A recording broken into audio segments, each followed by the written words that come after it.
Assalamualaikum warahmatullahi wabarakatuh.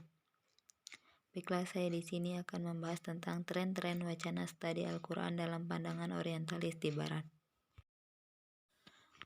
Studi Al-Quran di Barat. Menurut Fazlur Rahman, literatur Barat modern yang mengkaji Al-Quran bisa dibagi menjadi 3. Yang pertama, karya-karya yang berusaha mencari pengaruh Yahudi Kristen di dalam Al-Quran. Yang kedua, karya-karya yang membahas rangkaian kronologis ayat-ayat Al-Quran. Yang ketiga, karya-karya yang menjelaskan keseluruhan atau aspek-aspek tertentu dari dalam Al-Quran. Dalam kasus penelusuran pengaruh Yahudi Kristen dalam Al-Quran, beberapa orientalis ingin membuktikan bahwa Al-Quran sangat terpengaruh oleh tradisi agama Yahudi atau Kristen, dan Muhammad merupakan penganut salah satu agama tersebut. Bahkan sebagian orientalis mengatakan bahwa Muhammad merupakan salah satu murid kalangan Yahudi. B. Penerjemahan Al-Quran. Kajian Al-Quran mulai menggema di dunia Barat setelah munculnya beberapa terjemahan yang dilakukan beberapa kalangan orientalis. Kajian sarjana Barat terhadap Al-Quran dimulai sejak abad ke-12 dengan diterjemahkan Al-Quran ke dalam bahasa Latin oleh Peter the Venerable dan Abbot of Cluny. Terjemahan ini kemudian disempurnakan oleh Robert of Caton atau Robert of Chester pada tahun 1143. Setelah selesai diterjemahkan, baru kemudian diterbitkan untuk pertama kalinya pada tahun 1543 Masehi.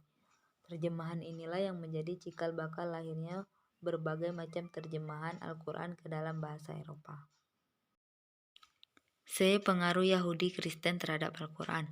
Pada tahun 1832, University of Bonn di Jerman mengadakan sayembara untuk mencari tulisan-tulisan terbaik terkait dengan Al-Quran dan hukum Islam yang memiliki kaitan dengan tradisi Yahudi. Dalam konteks sekarang, sayembara itu disebut Call for Favor, dengan tema besar An Inquiry into the Structure of the Quran, that is the Muhammad Law, which were derived from Judaism.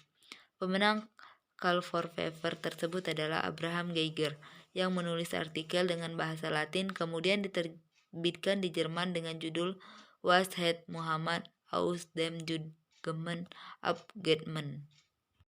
Pada tahun 1833, buku ini tidak hanya membuktikan kemiripan ajaran Nabi dan Al-Quran dengan tradisi Yahudi, tetapi juga tradisi Kristen. Bagi Geiger, Al-Quran bukan merupakan kalam ilahi, tapi tidak lebih dari ungkapan manusia biasa. Beberapa sarjana Muslim keberatan dengan pendapat beberapa orientalis yang mengatakan bahwa gagasan dan konsep agama atau ajaran Islam merupakan pinjaman atau ciptakan dari tradisi Judeo atau Kristen. Kalaupun ada kesamaan, maka hal itu sangat wajar karena agama atau ajaran nabi-nabi terdahulu berasal dari satu sumber sebelum dirubah oleh pemeluk-pemeluknya. Sebagai agama terakhir, tentu Islam yang berlandaskan Al-Quran sangat wajar jika ada kemiripan dengan agama-agama sebelumnya. D. Kajian kritis terhadap Al-Quran. Selain mengkaji Al-Quran, beberapa sarjana juga menilai Al-Quran sebagai penuh kepalsuan karena merupakan karya Nabi Muhammad sendiri. Pada abad ke-16, seorang guru besar dari gereja Protestan bernama Antonius Weleus mengatakan bahwa Al-Quran bukan kitab suci, kitab palsu penuh kontradiksi. Isinya penuh dengan dongeng-dongeng yang diceritakan Muhammad. Kajian kritis terhadap Al-Quran lebih dilatar belakangi oleh kekecewaan beberapa sarjana orientalis atau Islamis terhadap kitab suci agama mereka. Banyak di antara mereka yang mengeluh terhadap ragam versi Bible yang ditulis oleh beberapa sarjana Kristen sendiri. Mereka terpaksa menerima kenyataan pahit Bible yang ada di tangan mereka sekarang ini terbukti tidak asli atau palsu. Ini disebabkan karena terlalu banyak campur tangan penulis di dalamnya, sehingga sulit untuk dibedakan mana yang wahyu dan mana yang bukan. Mungkin hanya inilah yang dapat saya sampaikan, kurang dan lebihnya saya mohon maaf. Kepada Allah marilah kita sama-sama mohon ampun. Saya akhiri, wabillahi taufiq wal hidayah, waridho wal inayah. Wassalamualaikum warahmatullahi wabarakatuh.